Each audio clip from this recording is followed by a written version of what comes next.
How did I develop my ripping shot? Start by practicing brushing. When you first begin, you can't rip the ball like a professional right away. First, brush it very thin. Focus on grabbing the ball with friction, not hitting. Hitting looks like this. This is brushing. Mainly focus on brushing. First, make sure you really catch the ball. When you're just starting, you absolutely should not hear this kind of sound. That is not ripping. The feeling of ripping is the same as brushing. Look, I'll hit one. That's the sound of hitting. No spin. Now I'll rip a few continuously. Listen to the sound. Some people say it's about the rubber. That's not the reason. Tacky or grippy rubbers should sound like this. Listen, no crisp sound. So the first step of ripping is to spin the ball with brushing. Your backhand loop must be solid. Practice like this first.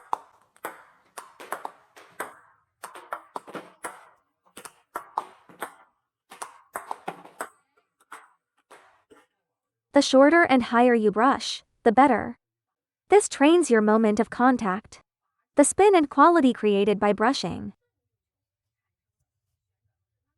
This is not how you'll rip forever. Once you master this, you can brush forward to rip directly.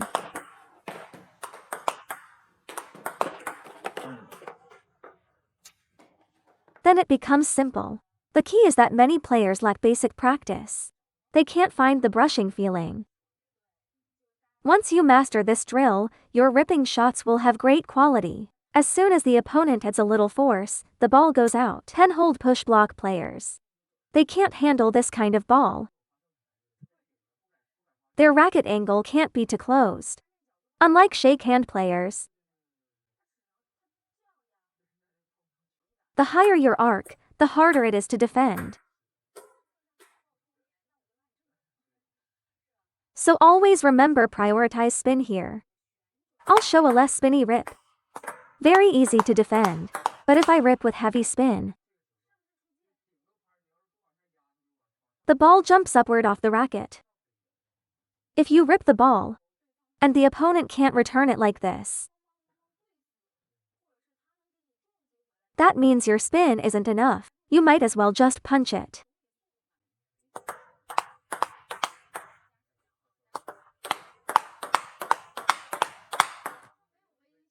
This wrist rotating is not enough. Is basically feeding the opponent.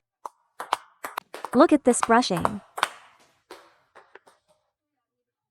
Now try adding power.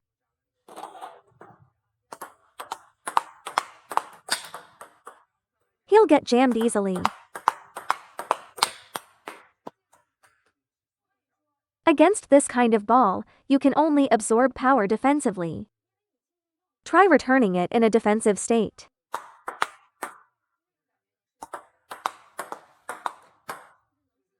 Only then he can control it. If your previous shot is always low quality, your opponent will counter loop easily. If you give them high quality balls, they can block but struggle to counter.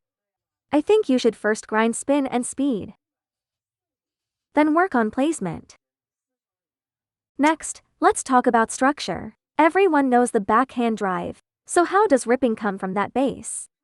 First, it's the change in the elbow. Backhand drive, backhand drive. Then when I want to rip, I need to lift my elbow slightly, raise the elbow a bit.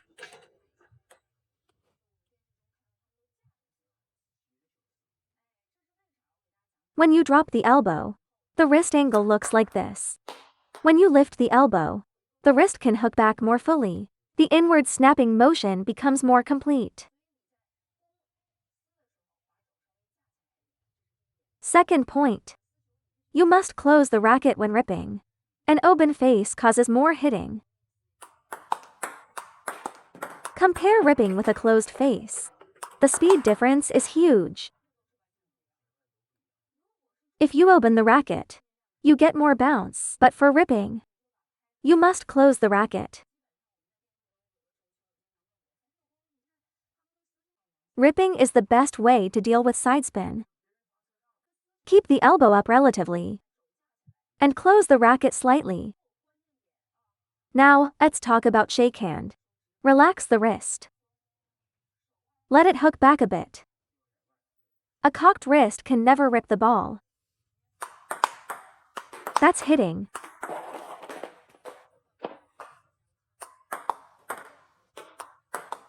Ripping requires full brushing.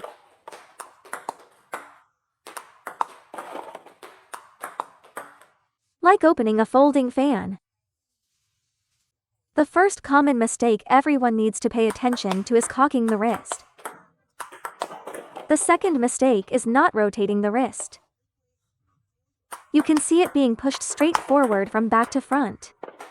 For ripping, the contact point should be slightly lower and the motion slightly bigger.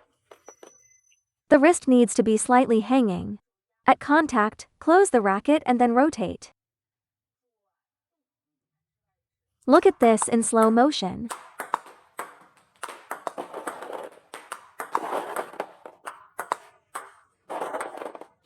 If you accelerate, it becomes a proper rip.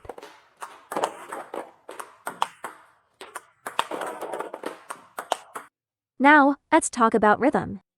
Generally, for this kind of ball, you need to find the peak timing. This is the rising phase. Early falling phase. This is the peak. Ripping at the peak makes it easier to combine forward brushing force and overall power.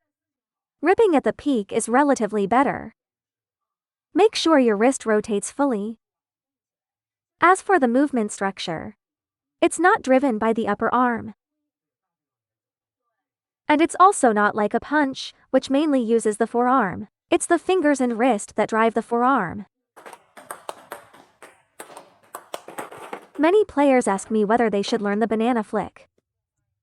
In matches, this ball often causes mistiming and missed contact. There's another issue. Try defending it. Yes, it's easy to defend. Why do female players rarely use the banana flick?